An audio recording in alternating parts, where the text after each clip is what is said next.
শিক্ষার্থী বন্ধুরা, স্বাগতম সবাইকে। আজকে আমি তোমাদের সামনে আসছি রমজান স্যার।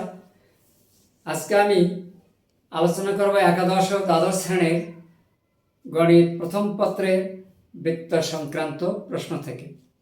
আজকে আমি তোমাদের সামনে যে প্রশ্নটি আলোচনা করব এটা এমসিকিউ হিসাবে কাজ করবে এবং সৃজনশীলের খতেও আসতে পারে এবং কতেও আসতে পারে। প্রশ্নটা কিন্তু অনেক অনেক বেশি ইম্পর্টেন্ট। শুধু তাই নয়, বিশ্ববিদ্যালয়ের ভর্তির প্রশ্নের ক্ষেত্রে এই প্রশ্নটি খুবই ইম্পর্টেন্ট এবং গুরুত্বপূর্ণ। যারা পারো তাদেরকে অনেক অনেক ধন্যবাদ। আর যারা হয়তো এখনও এই প্রশ্নটি পারো না বা বুঝতে পারো না, আজকের এই ক্লাসটি শুধু তাদের জন্যই হবে। আমি আশা করব তোমরা যদি এই ভিডিও ক্লাসটি শুরু থেকে শেষ পর্যন্ত দেখো, তাহলে ইনশাল্লাহ তোমাদের অনেক উপকার হবে, কোনো প্রকার বুঝতে অসুবিধা হবে না। আজকে আমি তোমাদের সামনে যে প্রশ্নটি সলিউশন করতে যাচ্ছি, এটা কিন্তু আমি বোর্ডে লিখে রাখছি। X square plus y square minus 4x minus 8y plus p equal 0 বৃত্তটি এক্স অক্ষকে স্পর্শ করে। পি এর মান কোনটি? এমসিকিউ। এইরকম প্রশ্নের একটা এমসিকিউ যদি প্রশ্ন তোমরা সলিউশন করতে পারো, এই নিয়মের মাধ্যমে তোমরা 100, 200, 300 প্রশ্ন সমস্যা তোমাদের কাছে আর কোনো প্রকার কঠিন হবে না, যদি তোমরা এটা ভালোভাবে বুঝতে পারো। তো চলো আমরা শুরু করি। যেহেতু এখানে দেওয়া আছে বৃত্তটি, আমি লিখে নেই। দেওয়া আছে প্রদত্ত বৃত্ত কি? X square y square minus 4x minus 8y plus p কত 0। এইটা কিন্তু আমাদের হচ্ছে একটা বৃত্তের সমীকরণ। তোমাদেরকে অবশ্যই জানতে হবে যে বৃত্তের সাধারণ সমীকরণটা। বৃত্তের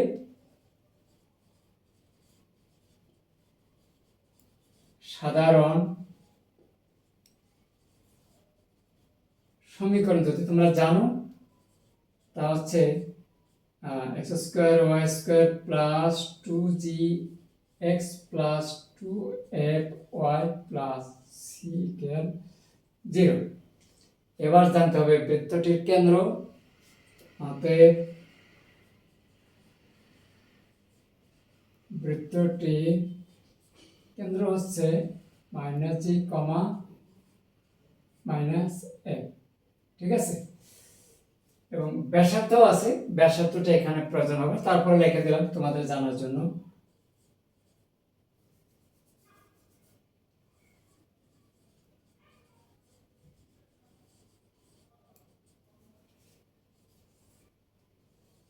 জি square plus F square minus, এটা কিন্তু হচ্ছে আমাদের ব্যাসার্ধ।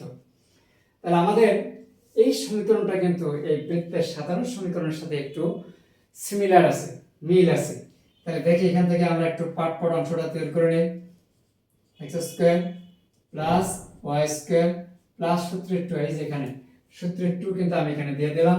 তাহলে জিটা কত হবে? -2 × x প্লাস সূত্রের 2, f কত হবে? -4 × y প্লাস p ক্যালকুলেট 0। এটা কিন্তু হচ্ছে p হচ্ছে কিন্তু c এর জায়গায়, এই c এর পরিবর্তে এখানে p। তাহলে যেহেতু এখানে প্রশ্নে বলা আছে বৃত্তটি x অক্ষকে স্পর্শ করে। কোথায় স্পর্শ করে? x অক্ষকে স্পর্শ করে। তাহলে যেহেতু বৃত্তটি x অক্ষকে স্পর্শ করলে কি হবে? p ইকুয়াল কত? g square. এই যে g স্কয়ার ইকুয়াল কত? তাহলে g এর মান কত এখানে? -2। এটা হচ্ছে আমাদের g এর মান -2, তার উপর যদি আমরা স্কয়ার দেই 4 হয়ে যাচ্ছে। তাহলে p এর মান কিন্তু 4। তাহলে আমাদের অপশন কোনটা দেখো তো তোমরা খুঁজে। এই যে এ। কি সহজ কিনা? তাহলে তোমরা যদি এরকম বিস্তারিত বেসিক থেকে জানো, ফর্মুলাগুলো যদি তোমাদের একটু ক্লিয়ার থাকে, স্ট্রং থাকে, এই দিক থেকে যদি তোমরা ফেয়ার থাকো, তাহলে ইনশাল্লাহ তোমাদের গণিত কঠিন কি জিনিস সেটা তোমরা বুঝতেই পারবে না, খুবই সহজ হিসেবে মনে হবে।